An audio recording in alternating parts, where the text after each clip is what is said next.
আসসালামু আলাইকুম everyone, Kaliachak family কিচেনে তোমাদের সবাইকে জানাই স্বাগত। আজকে আমি তোমাদের সঙ্গে শেয়ার করব কাঁচা আমের টক ঝাল আচারের রেসিপি। আশা করি এই রেসিপিটি তোমাদের খুব ভালো লাগবে। তো এই ভিডিওটা স্কিপ না করে শুরু থেকে শেষ অবধি দেখার জন্য প্লিজ অনুরোধ রইল। এই আচারটা বানানো এতটাই সহজ যে তোমরা না বানালে বুঝতে পারবে না। তো চলো দেখে নেওয়া যাক। প্রথমে আমি কাঁচা আমগুলো নিয়ে নিয়েছি। তো এখন এই আমগুলো আমি ধুয়ে নেব। তো একটা পাত্রে দিয়ে দিলাম আর আমি জল দিয়ে দিচ্ছি।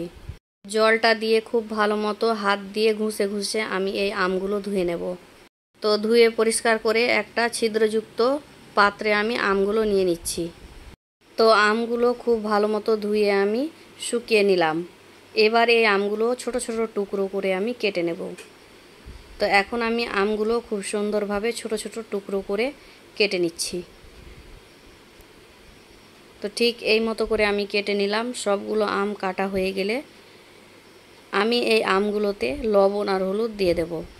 এই টক ঝাল আমের আচারটা এতটাই টেস্টি হয় যে তোমরা রুটি পরোটা বা ডাল ভাতের সঙ্গে বা তোমরা মুড়ি মাখালে মুড়ির সঙ্গে কিন্তু দারুণ লাগবে খেতে।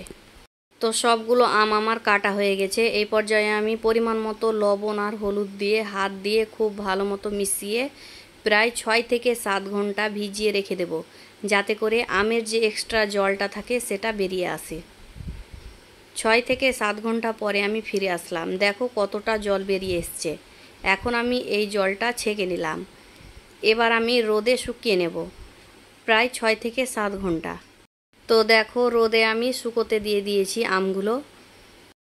আর হ্যাঁ, মাঝখানে একবার আমি আমগুলো উল্টে পাল্টে দিয়ে দিয়েছিলাম। 6 থেকে 7 ঘন্টা আমগুলো শুকোনোর পরে আমি নিয়ে চলে এসেছি। দেখো কত সুন্দর শুকিয়ে গেছে। তো এদিকে একটা মিক্সিং জারে একটা মশলার জন্য রসুন পরিমাণ মতো আর পরিমাণ মতো লবণ দিয়ে পেস্ট করে নেব। পেস্টটা বানিয়ে আমি একটা পাত্রে ঢেলে রেখে দিচ্ছি। এদিকে একটা গুঁড়ো মশলা বানিয়ে নেব, তার জন্য কিছু গোটা মশলা নিয়ে নিচ্ছি। 5 ফোড়ন, মৌরি, আজওয়ান, লাল সর্ষে, ধনে, জিরে আর নিয়ে নিচ্ছি আমি শুকনো লঙ্কা। এই গোটা মশলাগুলো আমি পরিমাণ মতো নিয়ে নিয়েছি। এখন আমি এই সমস্ত গোটা মশলা একটা শুকনো কড়াইয়ে ভেজে নেব। এই পর্যায়ে গ্যাসের ফ্লেম মিডিয়াম হিটে রেখে সমস্ত মশলাগুলো ভেজে নিতে হবে, যাতে করে পুড়ে না যায়। ঠিক এই মতো করে। তো এখন আমি এগুলো একটু দানা দানা ভাব করে গুঁড়ো করে নেব। তো দেখো এই গোটা মশলাগুলো রাফলি আমার গুঁড়ো করা হয়ে গেল। এখন আমি যে রসুন আর লবণের পেস্টটা রেখেছি সেটাতে দিয়ে দিলাম।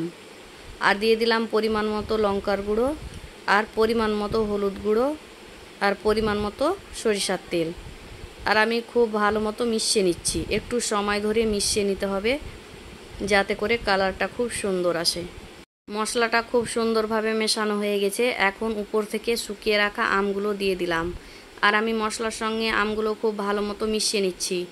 একটু সময় ধরে খুব ভালো মতো মিশিয়ে নিতে হবে, যাতে করে মশলাগুলো আমের গায়ে গায়ে লেগে যায়। আমগুলোর সঙ্গে মশলাটা খুব ভালো মতো মেশানো হয়ে গেছে। এখন একটা কাচের পাত্রে আমি রেখে দিচ্ছি।